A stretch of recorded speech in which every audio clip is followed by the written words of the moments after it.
como el Señor Jesús reprochó a los líderes religiosos en su día. Ya están viviendo el cumplimiento de lo que se anunció en la Biblia. Así nosotros. Esto ha ocurrido ya en el año 2020 y 2021.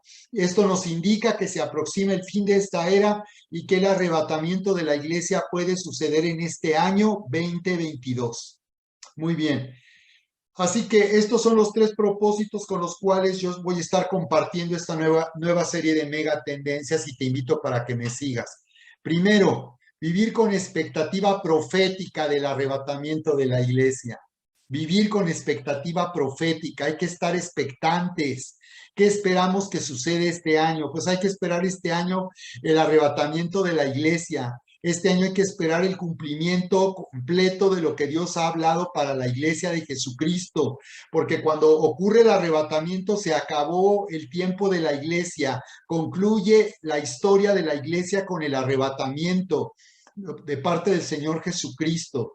Así que hay que vivir en primer lugar con expectativa profética del arrebatamiento de la iglesia, como está escrito en Apocalipsis 22:20. Amén, sí, ven Señor Jesús. Esto es lo que los cristianos en este tiempo y la iglesia debe tomar en cuenta seriamente.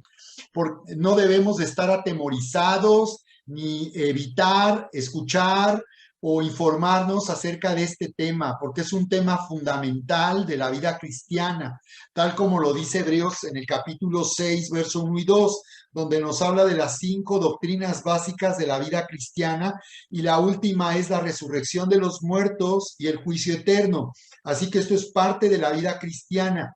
Entonces, ¿qué dice Apocalipsis al final? Este es el último, lo último que está escrito en la Biblia se refiere a la venida del Señor Jesús y al arrebatamiento de la iglesia. Dice Apocalipsis 22:20.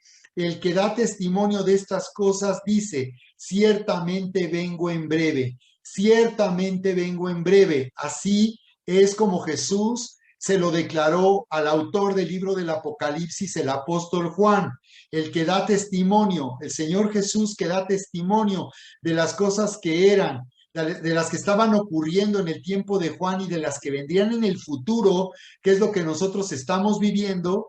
El que da testimonio de todas estas cosas, pasado, presente y futuro, dice, ciertamente vengo en breve. Y estamos hablando de más de 2000 años. La escritura dice, la Biblia dice en una de las cartas de Pedro que para el Señor un día es como 1000 años. Y ya pasaron 2000 años desde que el Señor Jesús dio esta revelación al apóstol Juan en la isla de Patmos. Esta revelación, por eso este libro tiene el nombre de Apocalipsis, que significa revelación, es decir, exponer lo que estaba encubierto, sacar a la luz lo que estaba oculto. Eso es. Entonces el Señor desea que realmente nosotros no vivamos en ignorancia. Él desea que nosotros estemos entendidos de los tiempos, como le decía a los tesalonicenses, que eran entendidos, dice, de las cosas que iban a suceder en el futuro. Así que el último versículo de la Biblia dice, ciertamente vengo en breve, amén. Sí, ven Señor Jesús. Así que esta es una declaración poderosa, amén. La iglesia debe estar diciendo en este tiempo, amén. En este año la iglesia debe decir, amén. Sí, ven Señor Jesús. Piénsalo bien, piénsalo bien. El mundo en que vivimos se ha vuelto cada vez más hostil y peligroso para vivir, más destructivo. Este mundo no tiene ya de verdad nada que ofrecernos.